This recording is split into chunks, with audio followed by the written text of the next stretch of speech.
In a world increasingly dominated by SUVs, it's now virtually inevitable that every brand is going to have one. The triumph of the Lamborghini Urus is not that it exists, or that it's mega quick, or comfortable, or even that it's practical. It's all about character, and this raging bull knows how to play party bus. Named after some huge lump of wild cattle distantly related to the Spanish bull, the Urus looks more suited to a lunar landscape than ferrying well-dressed folk along the Italian Riviera. But this beast is no surly bush basher wearing knobbly tyres. It's a fast and focused mega SUV with the high-performance footwear and stopping power to match. Part of what makes the Urus so good is not the engine or the suspension, it's also the brakes. 440mm carbon ceramic front discs hiding behind massive 23-inch wheels, which are optional. These front tyres are 285 ZR23, but on the back they're 325/30 ZR23. Can't wait to find out how much they cost to replace. The 23-inch rims themselves are diamond polished and a snip at $10,428, less than what you'll pay to upgrade to an advanced 3D Bang & Olufsen audio system for $11,665. But that's what a big part of exotic car ownership is about, customising it to your own taste, whatever the cost. So our metallic yellow test car's $75,000 worth of options concentrates on stuff that makes this Urus look and feel a bit different, mainly on the inside. Structurally, the Urus is based on the Volkswagen Group's modular MLB Evo architecture, which underpins a bunch of other SUVs, including the Audi Q7 and Q8, Porsche Cayenne, Volkswagen Touareg and Bentley Bentayga. But unlike the Audi, Porsche and VW, all of which are built in the same plant in Slovakia, the Lamborghini retains its Italian passport by having final assembly completed at Sant'Agata alongside its supercar siblings. Being an Italian supercar, even an SUV, means that there's still a truckload of options to run through, although a lot of the interior in here is actually standard. It's only the 8.5 grand's worth of seat trim and embroidery, and I suppose the 2 grand worth of wheel that is actually going to really change what you're looking at.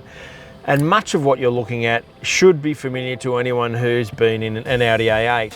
And that would include this new, beautiful HVAC touchscreen, this terrific widescreen in here, a lot of the switch gear, including the lights and the window switches. But you know what? Who cares? Because it's beautiful. The virtual cockpit in front of you in the Urus is just like in an Audi RS, but with a different font in the middle with the cogs in it, which is part of the whole design ethos in this car. The steering wheel is exactly the same except for a boss in the middle. But again, who cares? Because it's beautifully finished. The seats are really comfortable, multi-adjustable, fan-cooled. I absolutely love the speaker grills in this car with these little plain propeller patterns on them, even though that has absolutely nothing to do with Lamborghini. I thought they did tractors, but hey.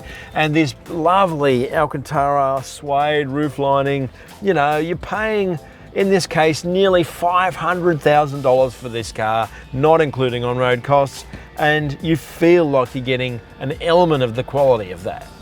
So, despite the fact that there's a couple of things in here that the Urus shares with an Audi, one thing it shares with almost nothing is this moon unit chic center section here with the gear change and the drive modes and the individually selectable modes. And it looks kind of dorky, but you know what? It all actually works. And after a while, it's kind of a bit of theatre, the way you get to start the car. You know, up, start, drive.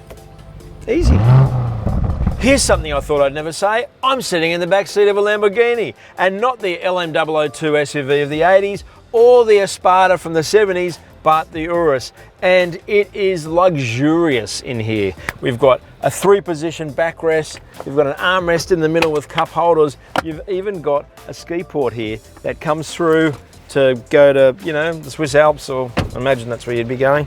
Dual zone climate control with 4 air vents, proper grab handles on the doors, bottle holders in the bottom of the doors, these awesome speaker grills in the back again, and actually a pretty good view. Oh, you've also got electric blinds that go up and down here from your little things. Oh, like that.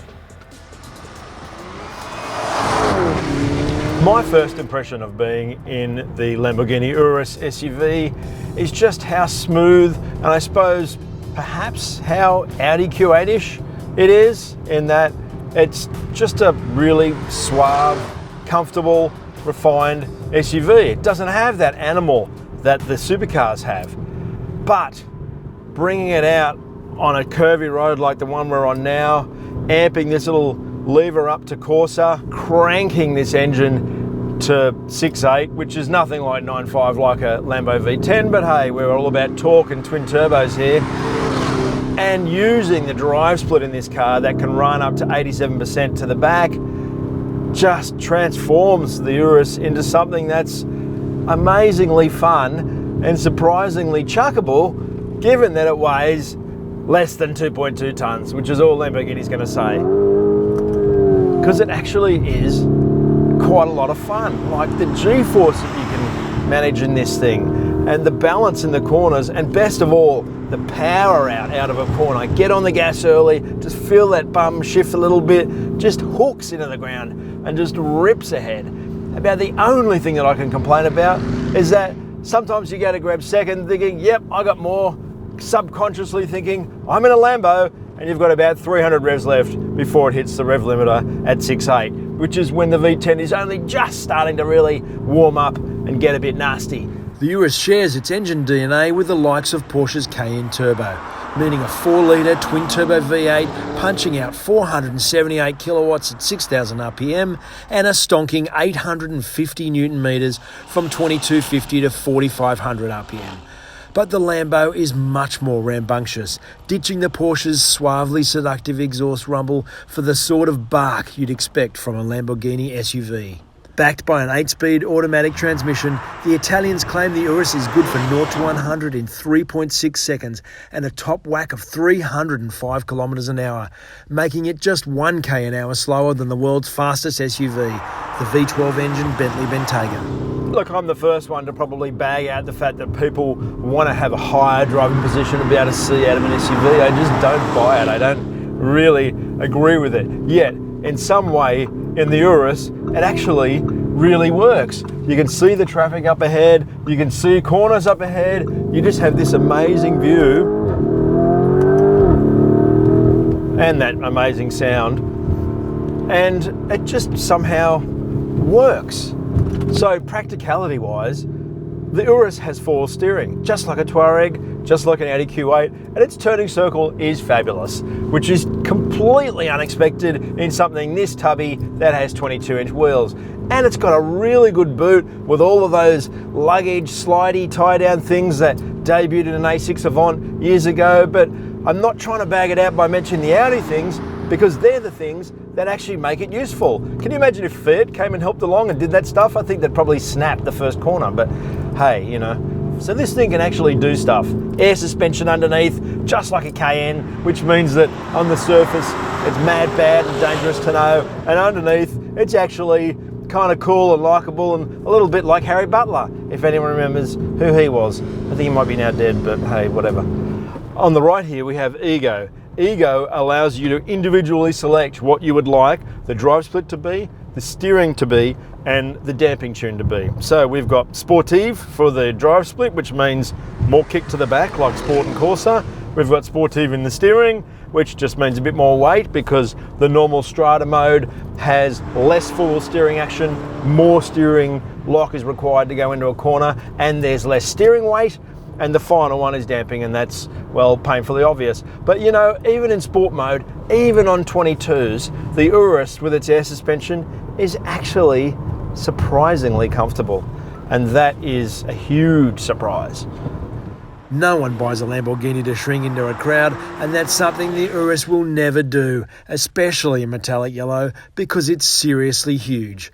At more than 5 metres long and over 2 metres wide, it towers over its supercar brethren. And yet it still has an element of their acoustic sound and their excitement and their grip and their fun. it's almost playful. It actually slides around a bit. Like, I can't imagine what this thing would be like somewhere in Europe where you're not going to get hammered by the police like you do in Australia, because I think that it would be kick-ass.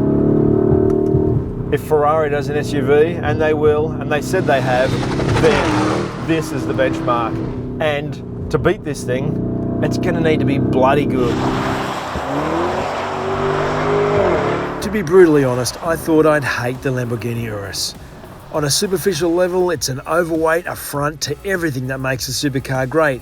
But then that would be discounting the fact that this surprisingly roomy, beautifully built, stunningly quick and unexpectedly riotous SUV is everything it needed to be and then some. It may not be tasteful, but it's jam-packed with flavour.